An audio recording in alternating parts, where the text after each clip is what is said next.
বদলের রান্নাঘর থেকে প্রত্যেককে শুভকামনা জানিয়ে আজকের পর্ব শুরু করছি। আজ আমি বাঁধাকপির একটা অন্যরকম ইউনিক রেসিপি নিয়ে এসেছি। বাঁধাকপি এখন আর খেতে ভালো লাগছে না। প্রথম বাঁধাকপির যে একটা চাহিদা ছিল, যে খাওয়ার আগ্রহটা ছিল, এখন খেতে খেতে আর ভালো লাগছে না। কিন্তু আজ আমি একটু বাঁধাকপিটাকেই অন্যরকমভাবে রান্না করেছি। বাঁধাকপির দই চচ্চড়ি, সম্পূর্ণ নিরামিষ, পেঁয়াজ রসুন ছাড়া। বেশ লোভনীয় একটা রান্না। আমরা নিজেরা খেয়ে দেখলাম, খুব ভালো হয়েছে। এটা দ্বিতীয় দিন রান্না করে পোস্ট করছি। বাঁধাকপিটা ভালো করে সেদ্ধ করে নিচ্ছি। প্রথমে সেদ্ধ করার পরে জল ছড়িয়ে নেব।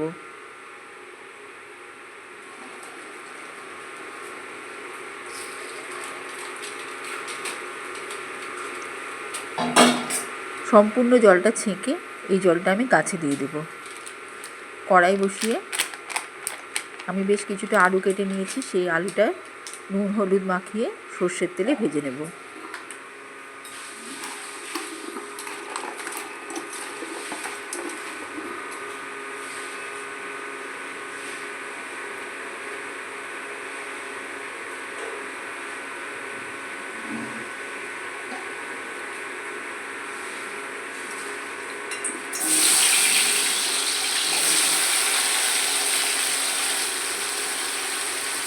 নুন জলটাও দিয়ে দিলাম আলুর মধ্যে, ঢেকে দিচ্ছি। খুব তাড়াতাড়ি হয়ে যাবে।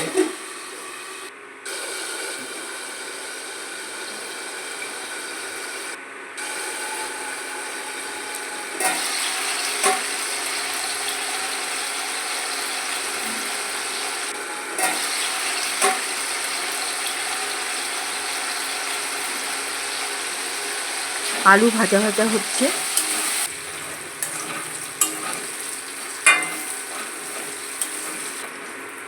আলু সেদ্ধ হয়ে গেলে নামিয়ে নিচ্ছি। আলু ভাজাটা আলাদা জায়গায় রেখে বাকি তেলের মধ্যে কালো জিরে কাঁচা লঙ্কা ফোড়ন দিয়ে দিচ্ছি।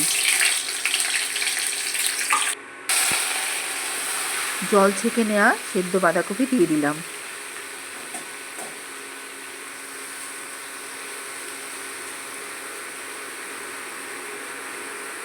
একটু ভাজা ভাজা করে নেব, যাতে বাঁধাকপির স্যাপস্যাপে ভাবটা কেটে যায়।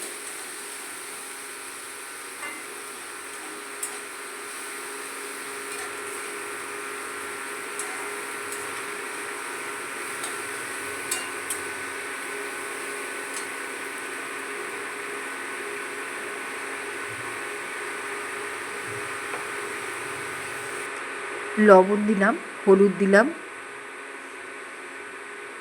দিয়ে আবার একটু ভেজে নিচ্ছি।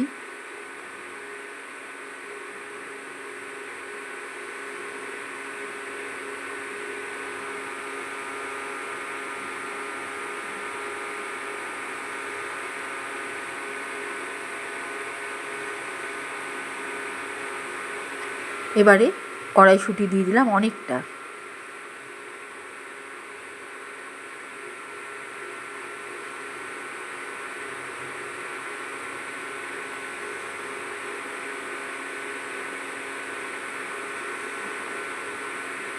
এবারে দিচ্ছি লঙ্কার গুঁড়ো, জিরের গুঁড়ো আর চিনি।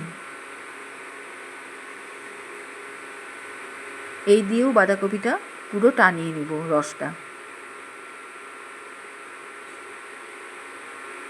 যাতে মশলাগুলোর স্বাদ বাঁধাকপিটা ধরে রাখে।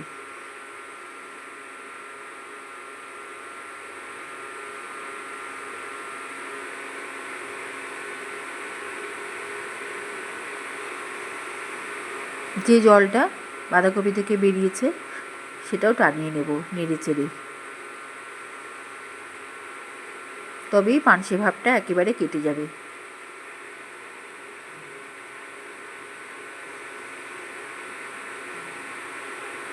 এবারে একটা প্যানের মধ্যে সর্ষের তেল নিয়ে তাতে 5 ফোড়ন আর শুকনো লঙ্কা আমি ফোড়ন দেব।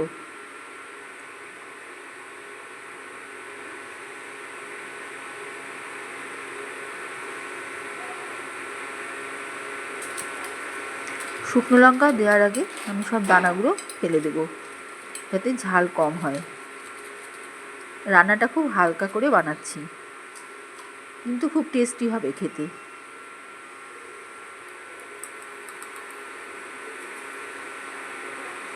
এবার লবণ দিলাম একটু সামান্য, ফোড়নে দিচ্ছি হলুদ,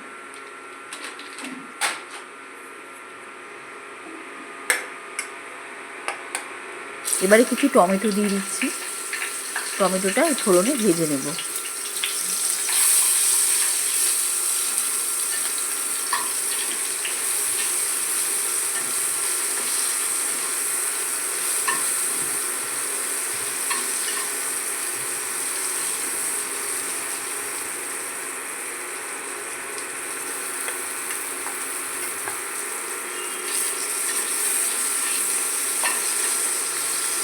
টমেটোটা একটু ভাজা ভাজা হলে এর মধ্যে আমি একটু চিনি দিয়ে দেবো। তার আগে আমি একটু লঙ্কার গুঁড়ো দিয়ে নিচ্ছি, এতে একটু ঝাল ঝাল ভাব আসবে।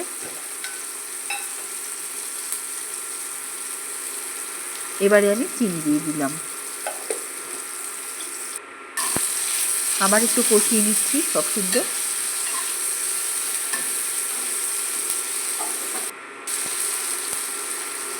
এবারে আমি এখানে দই ব্যবহার করছি।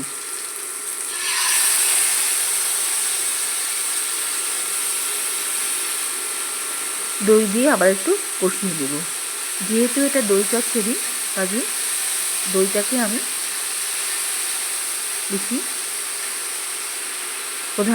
প্রধান উপকরণ হিসাবেই রেখেছি।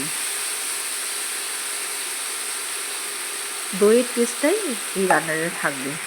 এবার একটু জল দিয়ে দিলাম।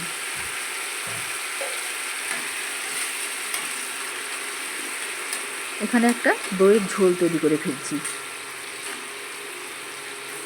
এই রান্নাটা কিন্তু শরীরকে খুব ঠান্ডা রাখে। এবারে এর মধ্যে বেশ কিছু কড়াইশুঁটি দিয়ে দিলাম।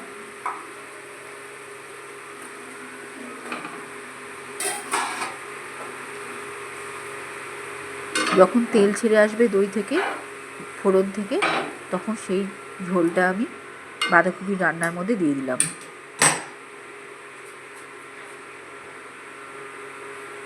এবারে একটা আলাদা জায়গায় তিল আর পোস্ত বাটা আমি ভালো করে একটু কষিয়ে নিচ্ছি, যাতে এই কাঁচা গন্ধ বা জলীয় ভাবটা টেনে নেয়। একটা ড্রাই ভাব যখন আসবে তখন আমি একটু লবণ দিয়ে দেবো।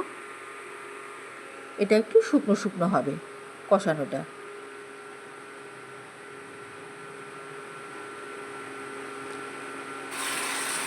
এবারে আমি পুরো বাঁধাকপির রান্নাটা দিয়ে দিলাম, ঝোলটা। এবারে আমি আস্তে আস্তে সম্পূর্ণটাকে মিশিয়ে নেব। আলুটাও আমার ভাজা আছে, তৈরি আছে, বাঁধাকপিটাও সেদ্ধ আছে, শুধু এবার সব শুদ্ধ একটু ঘি দিয়ে একটু কষিয়ে নেব। এর মধ্যে আমি গরম মশলা একদমই